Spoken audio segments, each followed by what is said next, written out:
special year, maybe a sustained run. Why do you think that that's the case? I think because of the synergism that exists between ownership, the front office, the manager, coaches, all the way down to the players in the dugout. And I'm not saying that they're going to be interchangeable, because there is going to be change, but I would submit that the owner, say GM/president of baseball operations, manager, triumvirate, has a better cooperative relationship than any of those three positions simultaneously that I've seen in all my years covering the Mets. It's that harmonious. They're pulling in the same direction.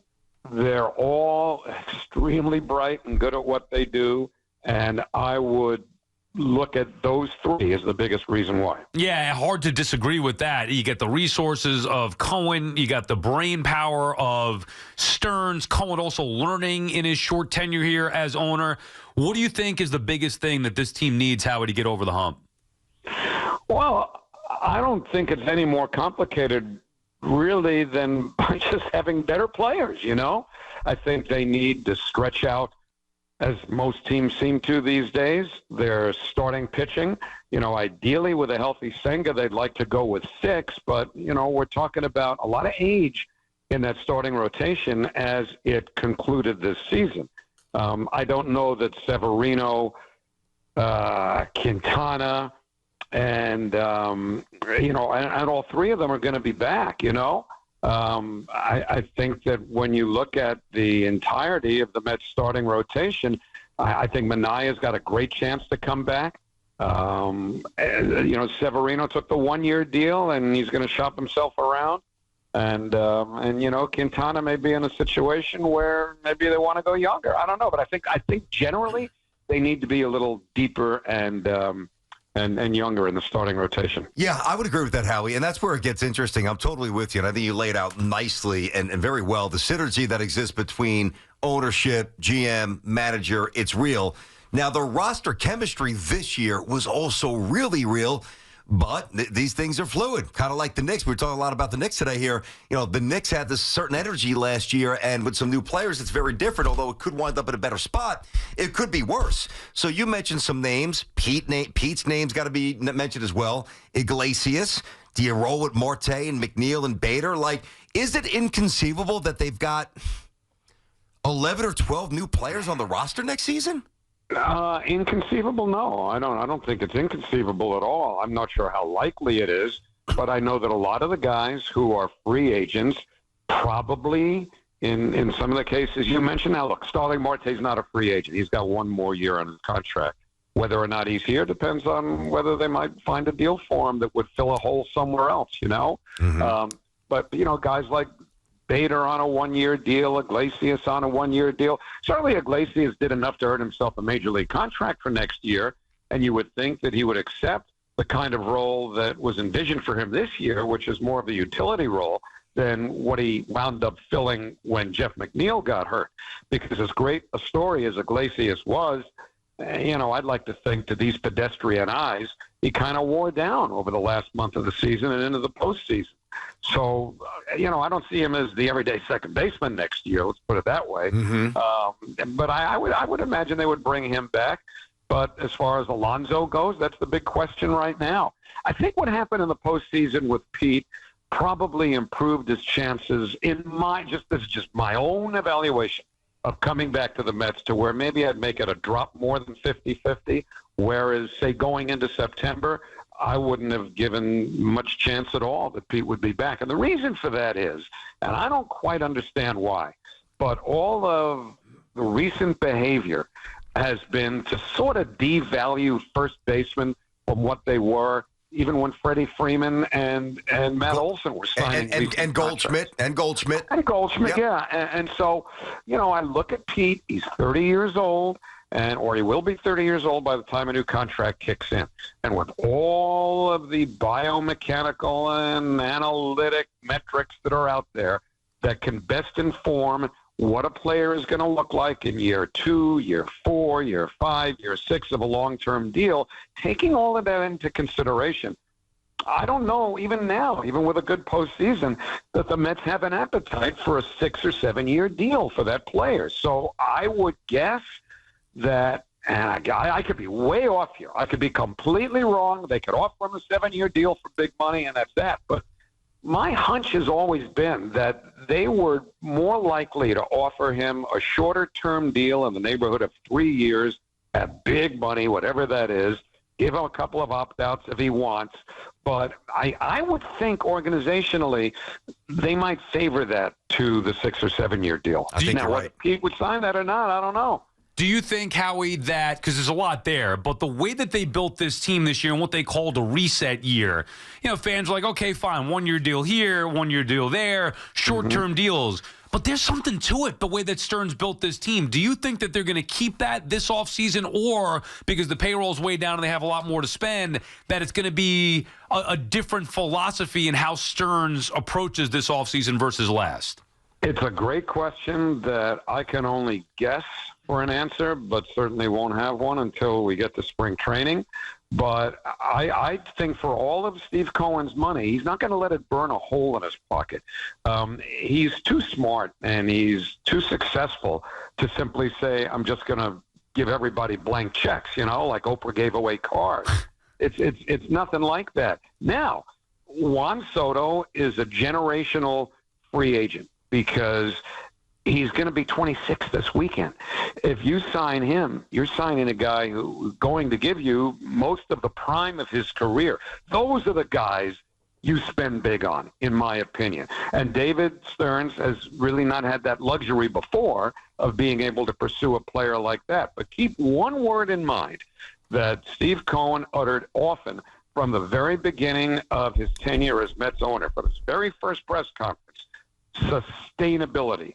He wants to build an organization that will be good enough to win regularly, largely by building that organization from within. So, yeah, they've got the resources to go out and sign Soto and keep Alonso. I don't know that both of them are, realistic possibilities at the same time, but maybe. But at the same point, I think David's got more wiggle room financially than he's ever had before. But he's also very pragmatic, and I think he even said earlier today at his press conference that you've got to be careful not to get into situations that are going to hamper you and preclude you from doing what you want to do for a number of years down the road if the payroll becomes bloated. There's a lot of, this is good stuff, of course. Howie Rose, BT and Sal, he's been with us during this entire riveting run. He sounded great on the mic, is like as good as you've ever sounded, man. And I've enjoyed it. We've all enjoyed it. You have been absolutely money and really good on the show here as well. Listen, it very well might not come down to this, because if Cohen wants to go bonkers, he could do everything. But in your opinion, if it did come to this, just hypothetically, theoretically, Corbin Burnes and Alonso, or just Soto, what's the better move for the Mets? I'll be completely blunt. I don't know that one would preclude the other necessarily. Because even, as I said just a moment ago, they want to be careful about sustainability, and Steve's not going to let money burn a hole in his pocket and all of those things that I firmly believe. I also can't speak to whatever impulses he and David Stearns might feel if it becomes plausible that they can have 2 or 3 of those players. But again, I would caution about Burnes, just because I'm so tired of seeing starting pitchers who have been minimized and practically marginalized from what they used to be, given contracts that are unfulfillable. How many times do you have to see, pitchers sign big deals and they begin to decline or they get hurt? They're all getting hurt. Yep. Dan Warren, when he was the pitching coach of the Mets, used to joke, and I'm not so sure he was joking. He used to say, when we draft him, let's give him Tommy John right away and get it out of the way. How many times do we have to watch generations of pitching staffs between Pulsiver, Isringhausen, and Wilson, all the way through to the Big Five that took the Mets to a pennant in 2015? That whole vaunted 5-man pitching staff 9 years ago, you know how many turns they made through the rotation as a group of 5? You ready for this? How many? 1. Wow. 1. They made one start as a unit of 5. Somebody was always hurt. Every one of them had Tommy John surgery, right? Harvey, Syndergaard, DeGrom, Wheeler, Matz. All Tommy John.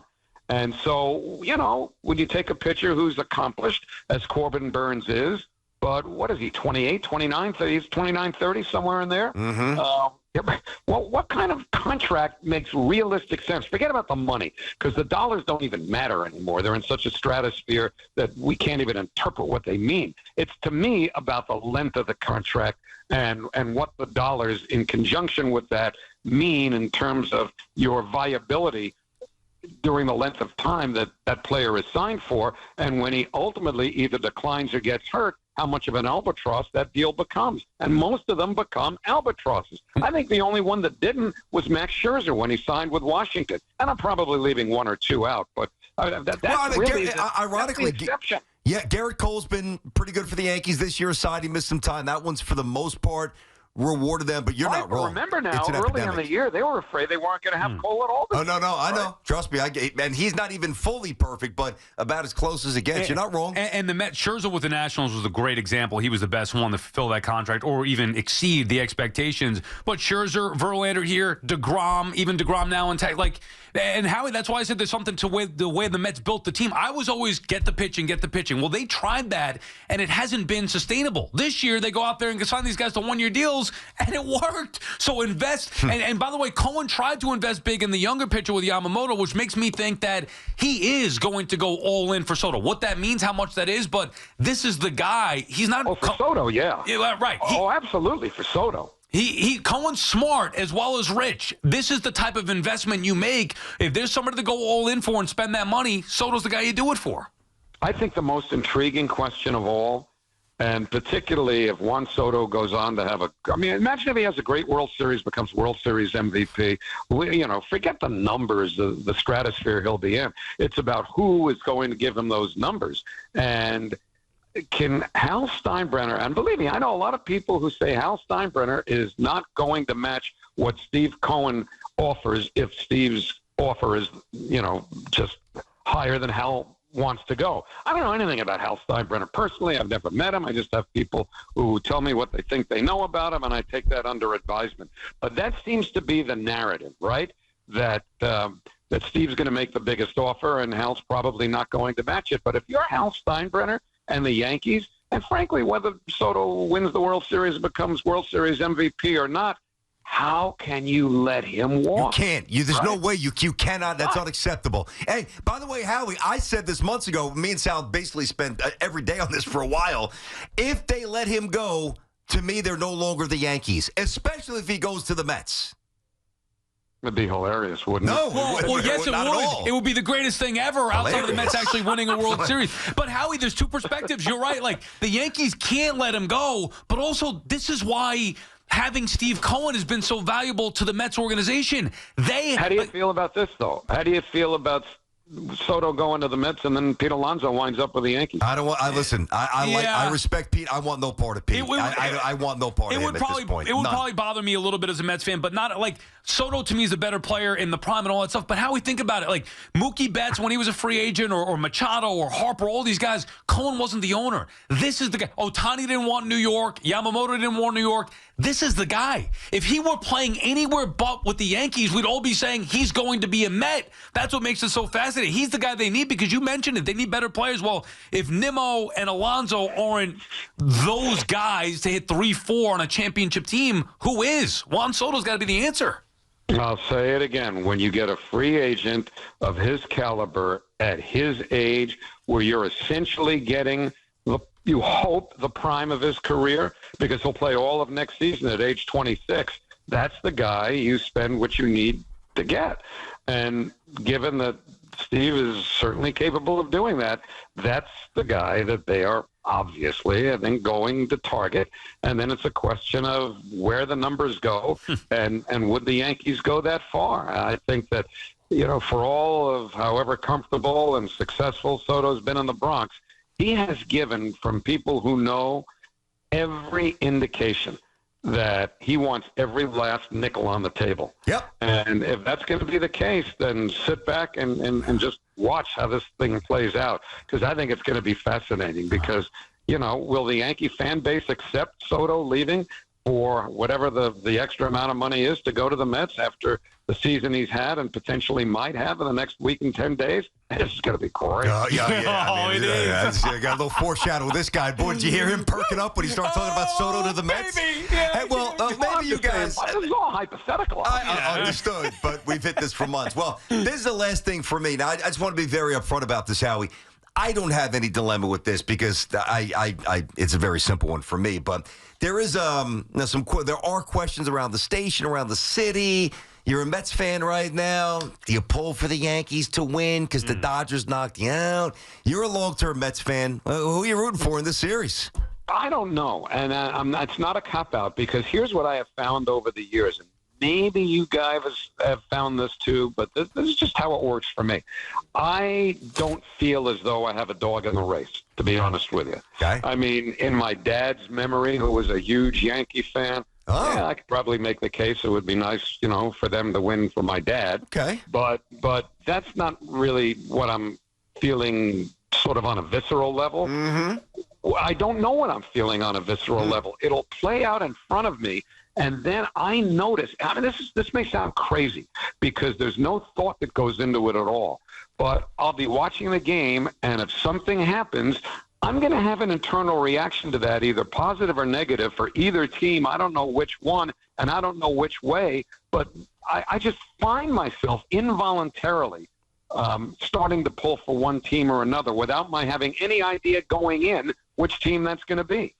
Interesting. I know it sounds like a cop-out, but for me, that's kind of how it works when I have a situation like this where it's, okay, Yankees, Dodgers, that's cool. I've seen it before. I know the history. I lived a lot of the history. But I don't know. I'm rooting for my internal organs will let me know what's left of them. No, I love that answer. Actually, I felt the same way. I'm like, I haven't hated the Yankees in a long time. It's been a long, and then I started watching them play in the postseason. I was like, oh yeah, there it is. I'm rooting against this team. It naturally came to me. Howie, you're the best. It's been a pleasure having you guys. on. I've enjoyed it. Yeah, seriously, thank you so much. Been. An honor for me personally. Grew up loving you, still do. So we appreciate. Come on. No, you're my favorite, Howie. Love you. And it was that. a great run. So it was fun having you on. You did a great job. Looking forward to having you again next year.